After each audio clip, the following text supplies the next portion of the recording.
কাল থেকে শুরু সরকারের খাল খনন কর্মসূচি। দিনাজপুরের কাহারোলে কার্যক্রমের উদ্বোধন করবেন প্রধানমন্ত্রী তারেক রহমান। দৌলতদিয়া পাটুরিয়া নৌ রুটে ঈদ যাত্রায় ভোগান্তির শঙ্কা। 7টির মধ্যে সচল মাত্র 3টি ঘাট, রয়েছে নাব্য সংকটও।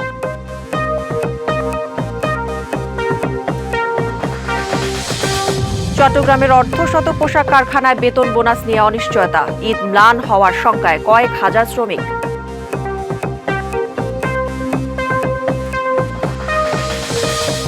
এবং বিভিন্ন দেশ থেকে রেকর্ড সংখ্যক জ্বালানিবাহী জাহাজ ভিড়ছে চট্টগ্রাম বন্দরে। জ্বালানি নিরাপত্তার জন্য ইতিবাচক মত বিশ্লেষকদের। কাল থেকে দেশজুড়ে শুরু হচ্ছে বিএনপি সরকারের খাল খনন কর্মসূচি। দিনাজপুরের কাহারোলে একটি খাল পুনঃখননের মধ্য দিয়ে এই কর্মসূচির উদ্বোধন করবেন প্রধানমন্ত্রী তারেক রহমান। এর ফলে প্রায় 12.5 কিলোমিটার খাল খননের মধ্য দিয়ে এই এলাকার 1200 হেক্টর জমি সেচের আওতায় আসবে। পাশাপাশি প্রায় 40 বর্গ কিলোমিটার এলাকার জলাবদ্ধতাও দূর হবে। এতে হাসি ফুটছে কৃষক ও স্থানীয়দের মাঝে। নির্বাচনের আগে দেওয়া প্রতিশ্রুতি বাস্তবায়নে আগামী 5 বছরে দেশজুড়ে 20,000 কিলোমিটার নদী, নালা, খাল ও জলাধার খনন ও পুনঃখনন কর্মসূচি হাতে নিয়েছে সরকার। প্রথম পর্যায়ে 54 জেলায় এই কর্মসূচি শুরু হবে। এরই ধারাবাহিকতায় প্রধানমন্ত্রী তারেক রহমান 16 মার্চ দিনাজপুরের কাহালুরের বলরামপুর গ্রামের শাহপাড়া খালটি পুনঃখনন কাজের উদ্বোধন করবেন। কাহালুরের প্রায় 12.5 কিলোমিটার এই খাল পুনর্খননের মধ্য দিয়ে এলাকার 1200 হেক্টর জমির সেচের আওতায় আসবে। দূর হবে প্রায় 40 বর্গ কিলোমিটার এলাকার জলাবদ্ধতা। আমরা এই খালটা খননের মধ্য দিয়ে জলাবদ্ধতা দূর হবে। খালের পানি যখন খেতে যাবে, সেচ প্রক্রিয়ার মধ্য দিয়ে সেখানে উৎপাদন বৃদ্ধি পাবে। পানি উন্নয়ন বোর্ডের কর্মকর্তারা বলছেন, শুষ্ক মৌসুমে বর্ষার পানি পেতে এই খালের মুখে স্থাপন করা হবে রেগুলেটর। সারা বছর শুকনো মৌসুমের জন্য ওই পানিটা ব্যবহার করতে পারি। এই একই প্রকল্পের আওতায় 6 ভেন্ট রেগুলেটর নির্মাণ করা হবে, সাথে তার যতটুকু অ্যাপ্রোচ রোড সেটাও প্রতিরক্ষা কাজ আকারে করা হবে। এই প্রকল্পের আওতায় কাহালুরের রামচন্দ্রপুর ও মুকুন্দপুর ইউনিয়নের কৃষক সেচ সুবিধা পাবে, বাড়বে উৎপাদন। খালটা করলে আমাদের সুবিধা হবে, একটা মানে পানি থাকবে, ডাঙ্গা জমিলাতে পানি দেওয়ার সুবিধা হবে। ফসল পানি আনতে পারতাম না, অনেক ফসল পানি নষ্ট হয়ে যেত বন্যা হলে। পানি নিষ্কাশনের ব্যবস্থাটা ছিল না, আর এটা খনন করলে দ্রুত পানিটা নিষ্কাশন হবে। একই দিনে একই সঙ্গে আরো 53 জেলার মন্ত্রী, উপদেষ্টা, জাতীয় সংসদের চিফ হুইপ, প্রতিমন্ত্রী, হুইপ ও সংসদ সদস্যরা এই কর্মসূচির উদ্বোধন করার কথা রয়েছে। DBC news desk. এ বিষয়ে আরও জানাতে দিনাজপুর থেকে সরাসরি যুক্ত হচ্ছেন সহকর্মী মোর্শেদুর রহমান। মোর্শেদুর, খাল খনন কর্মসূচি ঘিরে সাধারণ মানুষের উৎসাহ উদ্দীপনা কেমন দেখছেন, কি বলছেন তারা, সব মিলিয়ে জানাবেন। হ্যাঁ গৌরী, যেমনটি বলছিলেন যে আজকে আগামীকাল 16 মার্চ দেশব্যাপী খাল খনন কর্মসূচি উদ্বোধন হবে এবং দিনাজপুরের কাহারোল উপজেলার রামচন্দ্রপুর ইউনিয়নের বলরামপুর গ্রামের এই শাহপাড়া খালটি উদ্বোধন করবেন প্রধানমন্ত্রী তারেক রহমান দুপুর 1টায়। এই এলাকার এই খালটির গুরুত্ব হচ্ছে যে এই এলাকায় খালটি হবে 12.2 কিলোমিটার দীর্ঘ, লম্বা এবং এখানে প্রায় 1200 হেক্টর জমি এই ফসল যে আবাদের যে সমস্যা, সেই সমস্যার সমাধান হবে। অর্থাৎ শুষ্ক মৌসুমে সেচ সুবিধা পাবে এবং বর্ষা মৌসুমে যে জলাশয়ের কারণে যে ফসলের ক্ষতি হয় জলাবদ্ধতা হয়ে, সেটি নিষ্কাশন হবে। কারণ এখানে একটি সুইচ গেট হবে, যেই সুইচ গেটের মধ্য দিয়ে বর্ষার সময় পানি নিষ্কাশন হবে এবং শুষ্ক মৌসুমে ধরে রাখা পানি সেচ সুবিধা পাবে। ফলে এই এলাকার যারা কৃষক, তাদের মধ্যে একটু উৎসাহ লক্ষ্য করা গেছে। তারা এখানে এখন কাজ হচ্ছে, পুরো প্রস্তুতি চলছে কালকে উদ্বোধনের জন্য। এলাকাবাসী সার্বক্ষণিক তাদের সহযোগিতা করছে এবং তারা অপেক্ষা করছে কখন খালটি উদ্বোধন হবে। এই খাল থেকে তারা তাদের যে ফসল, সেই প্রাপ্তি তারা সুবিধাটা পাবে, সেই আশায় তারা আছে। কারণ ইতিপূর্বে তারা বিএনপি সরকারের করার যে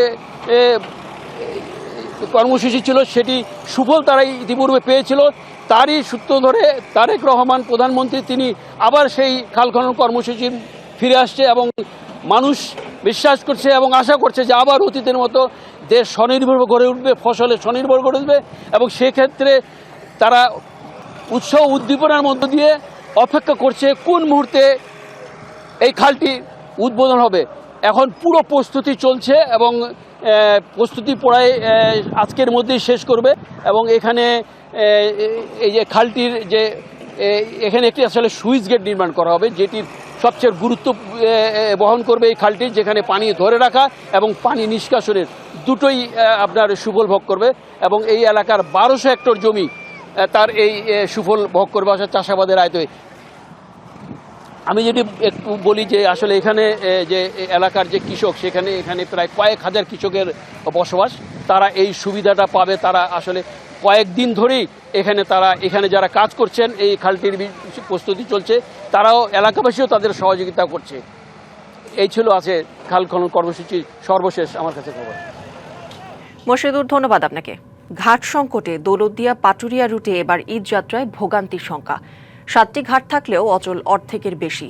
এছাড়া পদ্মার নাব্য সংকটে সচল ঘাটগুলো ব্যবহারেও বেগ পেতে হচ্ছে। আছে নিরাপত্তা শঙ্কাও, যদিও বিআইডব্লিউটিসি বলছে এবারের ঈদ যাত্রা হবে স্বস্তির। দেশের দক্ষিণ পশ্চিমাঞ্চলের 21 জেলার প্রবেশদ্বার দৌলতদিয়া পাটুরিয়া নৌঘাট এবারের ঈদকে ঘিরে রোডটি দিয়ে যাত্রী ও যানবাহন পারাপার করবে 16টি ফেরি ও 20টি লঞ্চ। যদিও দৌলতদিয়া প্রান্তে থাকা 7টি ফেরিঘাটের মধ্যে সচল কেবল 3টি, তবে সেগুলোও ঘিরে রয়েছে শঙ্কা।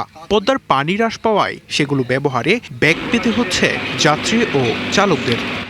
ঘাটের ভিতর 3টা ঘাট, যদি ঘাট একটা নষ্ট হয়ে যায় 2টা ঘাটে কি করবে? গায়ে ফেরি আসবে, ঘাট পাবে না, তখন ফেরি ঝুলবে, যাত্রী ভোগান্তি হবে। পানি কমে যাওয়ার কারণে ঘাট অনেক উঁচু হয়ে গেছে। উঁচু হওয়ার কারণে গাড়ি ঘোড়া যাতায়াতের খুবই সমস্যা হচ্ছে। শুধু তাই নয়, ফেরিঘাট এলাকায় নিরাপত্তা নিয়েও দেখা দিয়েছে প্রশ্ন। একসময় সেখানে সিসি ক্যামেরা থাকলেও রক্ষণাবেক্ষণের অভাবে সেগুলো নষ্ট। এতে ঈদযাত্রায় চুরি ছিনতাইয়ের মতো ঘটনা ঘটতে পারে বলে শঙ্কা বাড়ছে। সবসময় যে কোনো আনুষ্ঠানিকভাবে কোনো হইলে পরে এই জায়গায় সবসময় ভাড়া বেশি নেয়, প্রশাসনের কাজ হয় না। এই নতুন নাকি প্রতি মঙ্গির সময় আসি ভাড়া একটু মঙ্গল যাবে বাউন দেওয়া, তারপর অটো, এগুলো একটু ভাড়া বেশি নেয়, পরিবহনে একটু ভাড়া বেশি নেয়।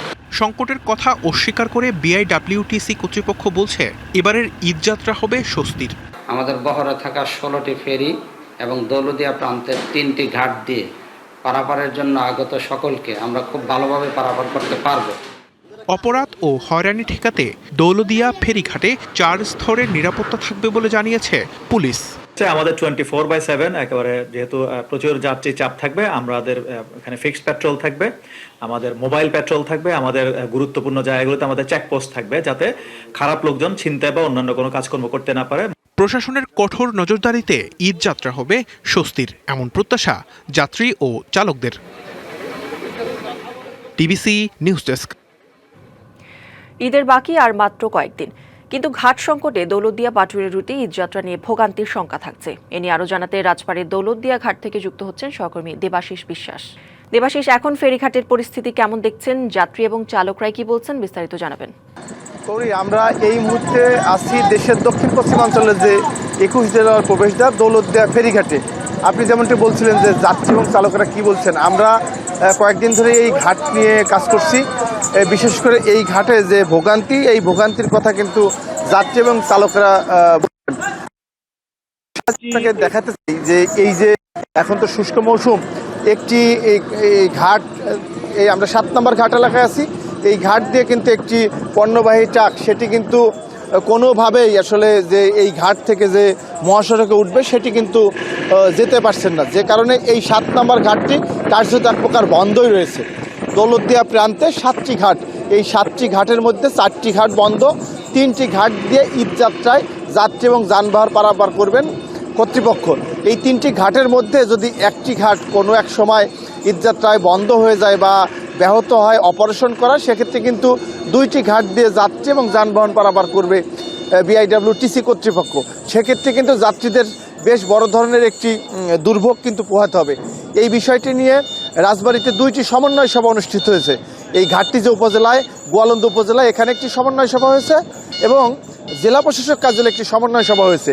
এই সমন্বয় সভা থেকে জেলা প্রশাসক সুলতান আক্তার তিনি কিন্তু বলেছিলেন যে 3টি ঘাটের পাশাপাশি আরেকটি ঘাট চালু করা যায় কিনা, সেটি আসলে আমরা এই ঘাট এলাকায় এসে আমরা এই যে এখানে যাত্রী এবং চালক সহ যারা স্থানীয় আছেন তাদের সাথে কথা বলে আমরা যতটুকু জানতে পেরেছি, তারা বলেছেন যে এই 3টি ঘাটই আসলে এবারে ঈদযাত্রায় থাকবে।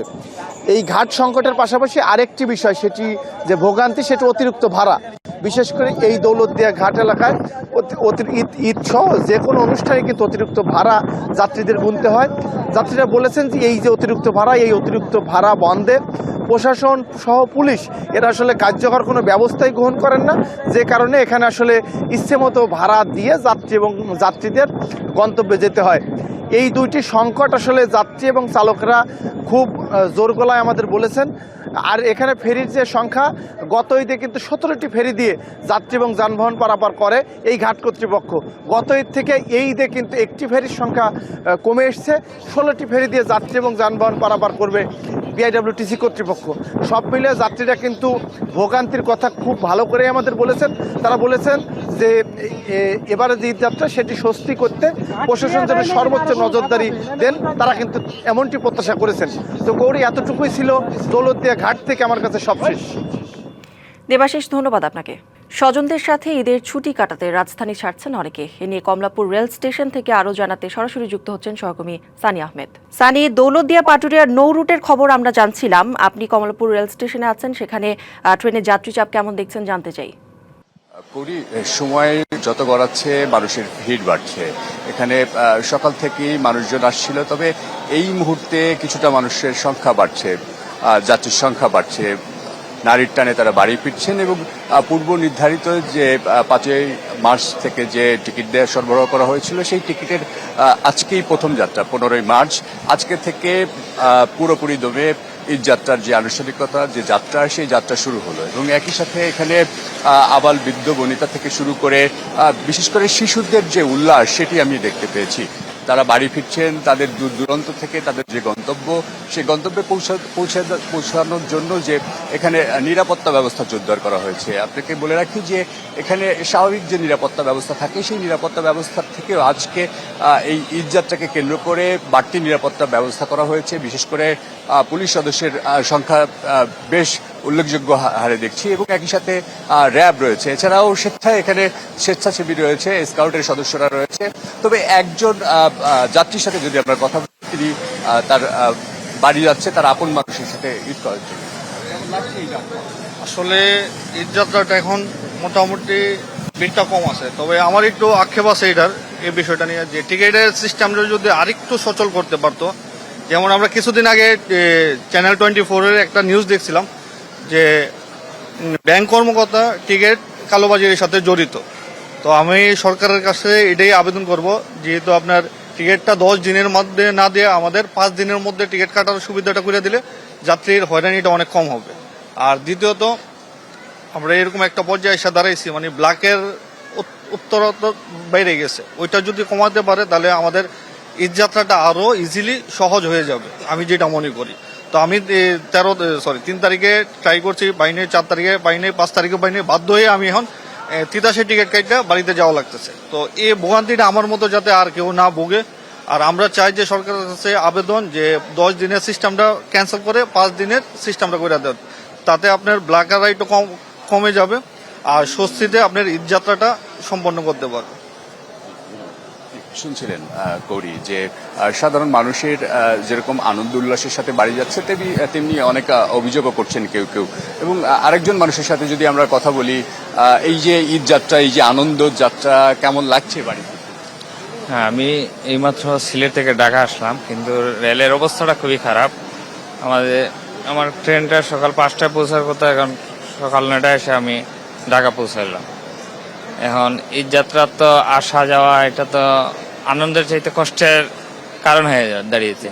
আমাদের সিলেটের এই রেল লাইনে দ্রুত উন্নয়ন করার জন্য আমি উদাত্ত আহ্বান জানাচ্ছি সরকার। জি, শুনছিলেন সাধারণ মানুষের অভিযোগ করার কথা বলছিলেন, বিভিন্ন অভিযোগের কথা বলছিলেন। একই সাথে তারা জানাচ্ছিলেন তাদের যে নির্বিঘ্নে যে বাড়ি পৌঁছানোর যে ট্রেন যাত্রার যে পরিস্থিতি এবং একই সাথে সাধারণ মানুষের এখানে ভিড় বাড়ছে। আগেই বলছিলাম করি, আমরা একজন খুদে যাত্রীর সাথে যদি কথা বলতে চাই, তিনি আমাদেরকে যদি আপনি কোথায় যাচ্ছেন? কোথায় যাচ্ছেন? আপনি কোথায় যাচ্ছেন? বলো মা। নাটুরকাফরিয়া। মানে কিসের জন্য যাচ্ছেন? ঈদের জন্য? কার সাথে ঈদ করার জন্য যাচ্ছেন? দাদির জন্য। দাদির জন্য যাচ্ছেন, কেমন লাগছে? আনন্দ লাগছে। জি, এই খুদে বাবু আমাদেরকে জানাচ্ছিলেন যে তার দাদির সাথে ঈদ করবেন এবং এই যে নারীর টানে তার এই আত্মীয় স্বজনের কাছে ছুটে চলা, এই ঝক্কি ঝামেলায় এবং ট্রেনের এই যে মানুষের ভিড়, উপচে পড়া ভিড় মধ্যে এবং সাধারণ যে যাত্রীরা বলছিলেন তাদের ভোগান্তির কথা বলছিলেন এবং একই সাথে তারা তাদের এই যে আনন্দের যাত্রা এবং নারীর টানে বাড়ি ফেরার কথা এসবই জানাচ্ছিলেন। কৌরি, সানি, ধন্যবাদ আপনাকে। ঈদ উল ফিতর ঘনিয়ে এলেও স্বস্তি নেই চট্টগ্রামের শিল্পাঞ্চলের হাজার হাজার শ্রমিকের মনে। বকেয়া বেতন ও ঈদ বোনাস নিয়ে অনিশ্চয়তায় পড়েছে অর্ধশত তৈরি পোশাক কারখানা। 16টি প্রতিষ্ঠানের সংকট কাটলেও এখনও ঝুঁকিতে রয়েছে 50টি শিল্প প্রতিষ্ঠান। তবে শিল্প পুলিশ বলছে, শ্রমিক অসন্তোষ ঠেকাতেও নির্দিষ্ট সময়ে বেতন বোনাস পরিশোধে মালিকপক্ষ শ্রমিকদের সাথে সমন্বয় করছেন তারা। রোজার প্রায় শেষ দিকে এসে যখন ঈদের কেনাকাটায় ব্যস্ত সাধারণ মানুষ, তখন চট্টগ্রামের অর্ধশত কারখানায় শ্রমিকদের চোখে অনিশ্চয়তার ছাপ। চট্টগ্রাম শিল্পাঞ্চলের 1676টি কারখানার মধ্যে 5টি ক্যাটাগরিতে 66টি কারখানায় বেতন বোনাস নিয়ে শঙ্কা ছিল, যদিও 16টি কারখানা এরই মধ্যে পাওনা পরিশোধ করেছে। তবে এখনও 50টি প্রতিষ্ঠানের ভাগ্য ঝুলে আছে অনিশ্চয়তার সুতোয়। শোচনীয় অবস্থা জেএমএস গার্মেন্টস, থিয়ানিল অ্যাপিয়ারেলস এবং মার্চ টেক্সটাইল সহ 6টি কারখানার, যেখানে কর্মরত প্রায় 6000 শ্রমিক। পর্যাপ্ত কাজের অর্ডার না থাকা, শিপমেন্ট জটিলতা আর ক্রেতার কাছ থেকে প্রাপ্য অর্থ না পাওয়ায় চরম আর্থিক সংকটে প্রতিষ্ঠানগুলো।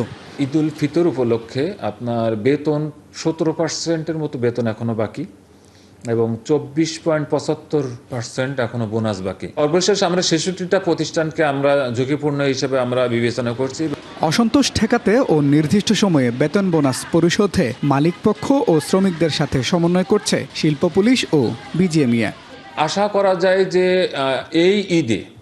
এই ঈদে বেতন ভাতা সংক্রান্ত কোনো আনরেস্ট হবে না, কারণ এগুলো অলরেডি আমরা বিজিএমইএ, তারপরে চট্টগ্রাম বেবজা, তা সবাই মিলে, আইন শৃঙ্খলা বাহিনী সবাই মিলে কিন্তু আমরা এগুলো মিনিমাইজ করে ফেলছি। এদিকে বিজেএমই নেতারা কিছু ছোট কারখানা সংকটে পড়েছে স্বীকার করে জানান, সরকার ঘোষিত 2500 কোটি টাকার বিশেষ প্রণোদনা পাওয়া গেলে শতভাগ বেতন বোনাস নিশ্চিত করা যাবে। ঈদের সময় বোনাস এবং বেতন দুটোটা একসাথে দিতে হয়।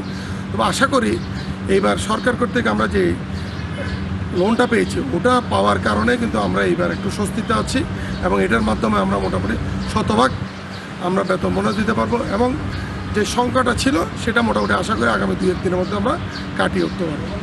চট্টগ্রামে সংকটে থাকা 50টি কারখানায় মার্চের 15 দিনের বেতন সহ বোনাস দেওয়ার কথা 18 ও 19 মার্চ। শেষ পর্যন্ত মালিকরা কথা রাখতে না পারলে হাজার হাজার শ্রমিকের ঈদের আনন্দ ম্লান হয়ে যাওয়ার শঙ্কা রয়েছে। Mujibul Haque, DBC news, Chittagong. জ্বালানি চাহিদা মেটাতে মধ্যপ্রাচ্য, সিঙ্গাপুর, মালয়েশিয়া সহ বিভিন্ন দেশ থেকে রেকর্ড সংখ্যক জ্বালানিবাহী জাহাজ ফিরছে চট্টগ্রাম বন্দরে। এ পর্যন্ত 23টি বড় জাহাজে এলএনজি, এলপিজি, অপরিশোধিত তেল নিয়ে দেশে ফিরছে বা পথে রয়েছে। চট্টগ্রাম বন্দরে নিয়মিত জাহাজ আসা দেশের জ্বালানি নিরাপত্তার জন্য ইতিবাচক হিসেবে দেখছেন সংশ্লিষ্টরা। চট্টগ্রাম বন্দরে আসা 23টি জাহাজের মধ্যে 11টির জ্বালানি এরই মধ্যে খালাস হয়েছে। কার্যক্রম চলমান রয়েছে 60টির। চট্টগ্রাম বন্দরের জলসীমায় 2টি জাহাজ রবি ও মঙ্গলবার, আরও একটি জাহাজ এবং বেশ কয়েকটি চলতি সপ্তাহে পৌঁছানোর কথা রয়েছে। এসব জাহাজে ডিজেল সহ অন্যান্য জ্বালানি রয়েছে। কাতার থেকে আসছে এলএনজি আর সিঙ্গাপুর ও মালয়েশিয়া থেকে আসছে গ্যাস অয়েল। এলএনজি ও এলপিজির মতো জ্বালানি সাশ্রয়ী গ্যাসের আমদানি বৃদ্ধি পাওয়ায় আবাসিক ও বাণিজ্যিক খাতে গ্যাসের সংকট অনেকটা লাঘব হতে পারে। জ্বালানি নিয়ে আসা জাহাজগুলো থেকে দ্রুত খালাসের জন্য সমন্বয় করা হচ্ছে জানান বন্দর কর্মকর্তারা। বাংলাদেশ পেট্রোলিয়াম কর্পোরেশনের যে সেন্ট্রাল মনিটরিং সেল রয়েছে সেই সেলের সাথে আমরা প্রতিনিয়ত যোগাযোগ রাখছি। তাদের অনুরোধে যদি প্রয়োজন হয় আমরা প্রাধিকারের ভিত্তিতে বার্তিং দেওয়ার চেষ্টা করছি। নিরবচ্ছিন্ন জ্বালানি সরবরাহ ব্যবস্থা দেশের বিদ্যুৎ উৎপাদন ও শিল্প কারখানা সচল রাখতে গুরুত্বপূর্ণ ভূমিকা রাখবে বলে মনে করছেন বিশেষজ্ঞরা। 25% কমাই দিয়েছিল আর কি সরবরাহ ভোক্তা পর্যায়ে, এখন সেটা আজকে থেকে 15% নামিয়ে এসছে। সুতরাং এটা একটা পজিটিভ ইম্প্যাক্ট দেবে। পথে থাকা 3টি জ্বালানিবাহী জাহাজ বন্দরে পৌঁছানোর সাথে সাথে সংকট নিরসনে দ্রুত খালাসের তাগিদ সবার। মাসুদুল হক, ডিবিসি নিউজ, চট্টগ্রাম। বন্দরনগরী চট্টগ্রামে জ্বালানির সংকট এখনও কাটেনি। পাম্পগুলোতে গ্রাহকদের দীর্ঘ লাইন থাকায় রয়েছে ভোগান্তিও। এ বিষয়ে বিস্তারিত জানাতে চট্টগ্রাম থেকে সরাসরি যুক্ত হচ্ছেন সহকর্মী শহীদুল ইসলাম। শহীদুল, রেশনিং পদ্ধতিতে তেল নেওয়ার যে নির্দেশনা দেওয়া হয়েছিল, আমরা জেনেছি যে আজ থেকে সেটি তুলে নেওয়ার সিদ্ধান্ত হয়েছে। তো সকালবেলা ফিলিং স্টেশনগুলোতে গ্রাহকরা ঠিকভাবে তেল পাচ্ছেন কিনা, কি চিত্র দেখছেন, সব মিলিয়ে জানতে চাই। ইতিমধ্যে যে জ্বালানি তেলের সরবরাহ কম থাকায় যে একটা মানুষের মধ্যে আসলে এক ধরনের একটা আতঙ্ক তৈরি হয়েছিল, সেটা কিন্তু এখন অনেকটাই কেটে গেছে। অর্থাৎ আজকে থেকে আসলে জ্বালানি তেলের যে সরবরাহ সেটা সরকার রেশনিং পদ্ধতির মাধ্যমে এবং হচ্ছে যে জ্বালানি তেল মানুষের যা লাগতো বা সীমাবদ্ধতা যে একটা লিমিট ছিল সেই লিমিটটা উঠে গেছে। আজকে থেকে আপনি চাইলে যে কেউ হচ্ছে যতটুকু প্রয়োজন ততটুকু আসলে জ্বালানি তেল তারা নিতে পারছেন। আমরা এই মুহূর্তে আছি চট্টগ্রামের বন্দর এলাকা যে নিমতলা ম্যানশন ফিলিং স্টেশন রয়েছে, সেখানে আমরা আছি। আমরা এখানে দেখতে পেয়েছি সকাল 7টা থেকে আসলে তাদের যে জ্বালানি তেল রয়েছে, অর্থাৎ যার ডিজেল প্রয়োজন সে ডিজেল নিচ্ছে, যার অকটেন প্রয়োজন সেই অকটেনই নিচ্ছে। এবং আমরা এখানে যারা কর্মরত আছে তাদের সঙ্গে আসলে কথা বলেছিলাম, তাদের থেকে জানতে চেয়েছিলাম যে কোনো জ্বালানি তেল সরবরাহ ঠিক আছে কিনা। তারা বললো যে যথেষ্ট তাদের মজুদ রয়েছে এবং তারা এখন থেকে আসলে কোনো লিমিট ছাড়াই তাদের যার যতটুকু প্রয়োজন ততটুকু তারা আসলে দিতে পারবেন।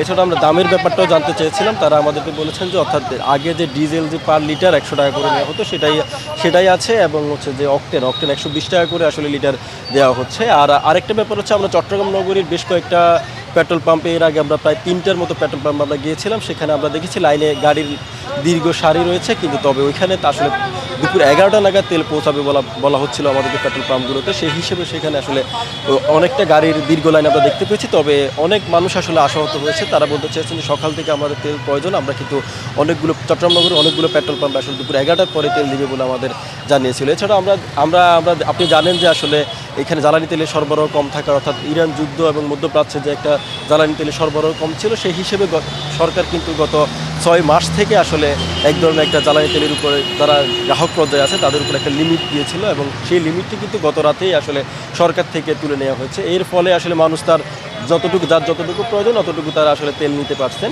তো আমরা চট্টগ্রাম এখানকার যারা গ্রাহক আছেন তাদের সঙ্গে আমরা কথা বলেছিলাম। তাদের থেকে জানতে চেয়েছিলাম আসলে তারা সরকার যে লিমিট যে আগে যে লিমিটটা ছিল সেই লিমিটটা তুলে নেওয়ার ব্যাপারে তারা জানেন কিনা। তারা আসলে অধিকাংশই জানেন না। সেই হিসেবে তারা বলছেন আমরা যদি আগে থেকে জানতাম সেই হিসেবে আমরা আসলে পরবর্তীতে আসলে আমরা ধীরে সুস্থে করে এসে আসলে এখান থেকে আমরা জ্বালানি তেল নিয়ে যেতে পারতাম।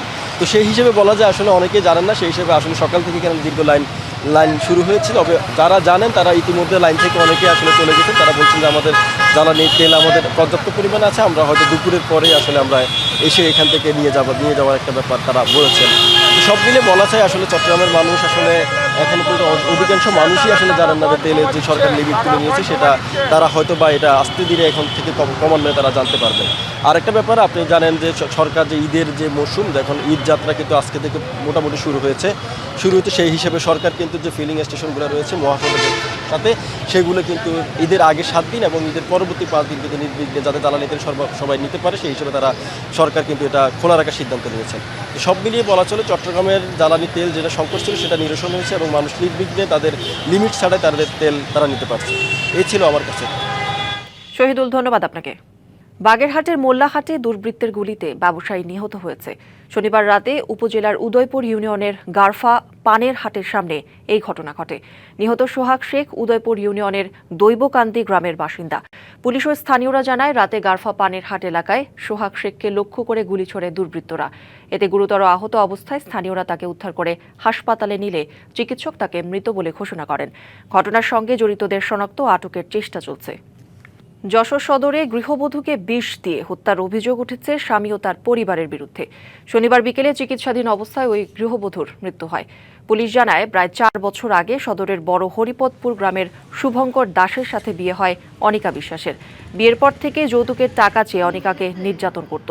সম্প্রতি স্বামী শুভঙ্কর দাস শাশুড়ি ও ননদ মিলে অনিকাকে মারধর করে।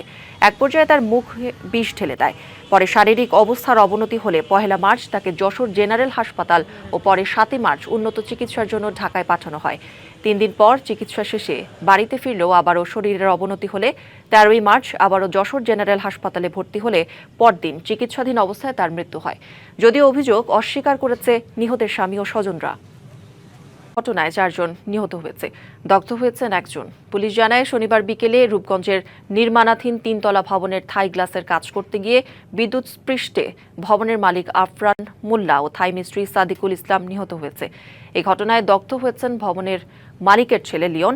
তাকে রাজধানী জাতীয় বার্ন ইনস্টিটিউটে ভর্তি করা হয়েছে। এদিকে একই দিন বিকালে পূর্বাচল জলসিঁড়ি আবাসন প্রকল্পের 16 নম্বর সেক্টরে নির্মাণাধীন ভবনের কাজ করার সময় রশি ছিঁড়ে নিচে পড়ে ঘটনাস্থলে মৃত্যু হয় রাজমিস্ত্রি আলমগীর ইসলাম ও আলম বাদশার। হবিগঞ্জের লাখাইয়ে হাতকড়া সহ পালিয়ে যাওয়া আসামিকে ধরতে অভিযান চালাচ্ছে পুলিশ। শনিবার বিকেলে উপজেলার মোড়াকড়ি ইউনিয়নের মোড়াকড়ি বাজারে এই ঘটনা ঘটে। পুলিশ জানায়, সম্প্রতি ওই এলাকায় সংঘর্ষের ঘটনার মামলার আসামি করা হয় রুবেল চৌধুরীকে। পুলিশ মোড়াকড়ি বাজারে অভিযান চালিয়ে রুবেল চৌধুরীকে গ্রেপ্তার করে হাতকড়া পরায়। তবে এক পর্যায়ে সুযোগ বুঝে হাতকড়া সহ পালিয়ে যায় রুবেল। এ ঘটনার পর আসামি রুবেলকে গ্রেপ্তারে বিভিন্ন স্থানে অভিযান চালাচ্ছে পুলিশ। ঈদ সামনে রেখে মেহেরপুর ও নরসিংদীর বিভিন্ন মার্কেট ও বিপণী বিতানে জমে উঠেছে কেনাকাটা। সকাল থেকে গভীর রাত পর্যন্ত চলছে কেনাকাটা। ক্রেতা আকৃষ্ট করতে বাহারি পণ্যের পসরা সাজিয়েছেন ব্যবসায়ীরা। তবে দাম নিয়ে অসন্তোষ রয়েছে ক্রেতার মাঝে। ঈদ সামনে রেখে মেহেরপুরে জমজমাট বেচাকেনা। পছন্দের পোশাক কিনতে ক্রেতারা ছুটছেন এক দোকান থেকে আরেক দোকানে। নারীদের পছন্দ বাহারি নামধারী পোশাক, কমেছে শাড়ির কদর। ছেলেদের পছন্দ পাঞ্জাবি, জিন্স প্যান্ট ও গেঞ্জি। আছে দাম বেশি নেওয়ার অভিযোগও। নিজের জন্য পাঞ্জাবি কেনা হয়েছে, বাচ্চার জন্য কেনা হয়েছে। সাধ্যের মধ্যে নাই সেরকম, তারপরেও এখনকার বাজারে যেরকম আছে সেই রকম অনুযায়ী বাচ্চার জন্য ড্রেস নেওয়া লাগবে। বিদেশি পোশাকের পাশাপাশি দেশি সুতি পোশাকের ব্যাপক চাহিদা রয়েছে। কাস্টমারের চাহিদা হচ্ছে যেমন বাচ্চাদের আইটেমের উপরে যেসব সুতির শাড়ি বা ইন্ডিয়ান শাড়ি এগুলো সবসময় চলে, তো সিজন টাইমে আরও বেশি। ব্যবসা বাণিজ্য মোটামুটি আলহামদুলিল্লাহ। রাত্রে বেচাকেনাটা আমাদের চাপটাও কম থাকে। শহরের কাস্টমার কেন্দ্রিক ব্যবসাটা রাত্রে হয়, আর সারাদিনটা আমরা গ্রামের কাস্টমার নিয়ে ব্যবসাটা করি।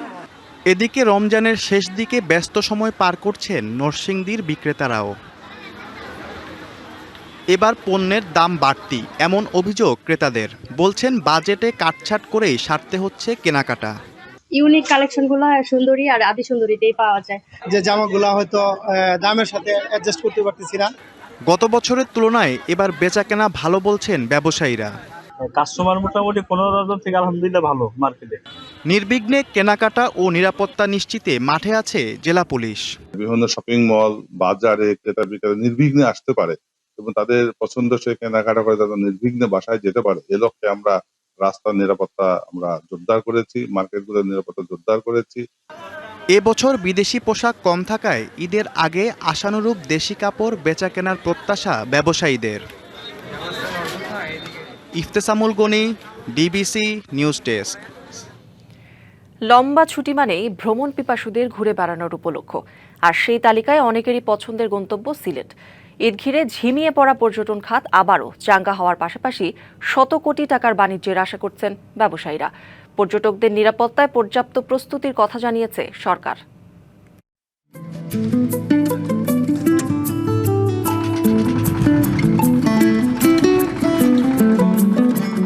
সবুজ পাহাড়, স্বচ্ছ নদী আর প্রকৃতির অপার সৌন্দর্যে ঘেরা সিলেট।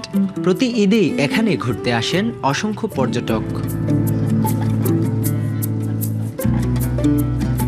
লালাখাল, জাফলং, রাতারগুল, বিছানাকান্দি, সাদা পাথর, চা বাগান, শ্রীপুর সহ দর্শনীয় স্থানগুলো মুখর হয়ে ওঠে ভ্রমণ পিপাসুদের প্রাণ চাঞ্চল্যে। পরিবার নিয়ে, পরিজন নিয়ে, বাচ্চা কাচ্চাদেরকে নিয়ে এখানে ঘুরতে আসে। 2-1 দিন 3 দিন ছুটি পায়, এটাই উপভোগ করার জন্য। ভালো পরিমাণে রিজার্ভেশন অলরেডি হয়েছে, আমরা অলরেডি ফুল হাউস হয়ে যাচ্ছি ইনশাল্লাহ। এবারও ঈদের লম্বা ছুটিতে দেশের বিভিন্ন প্রান্ত থেকে পর্যটকদের ভিড় জমবে। তাই হোটেল, রিসোর্ট, পরিবহন ও স্থানীয় ব্যবসায়ীরা নিচ্ছেন প্রস্তুতি।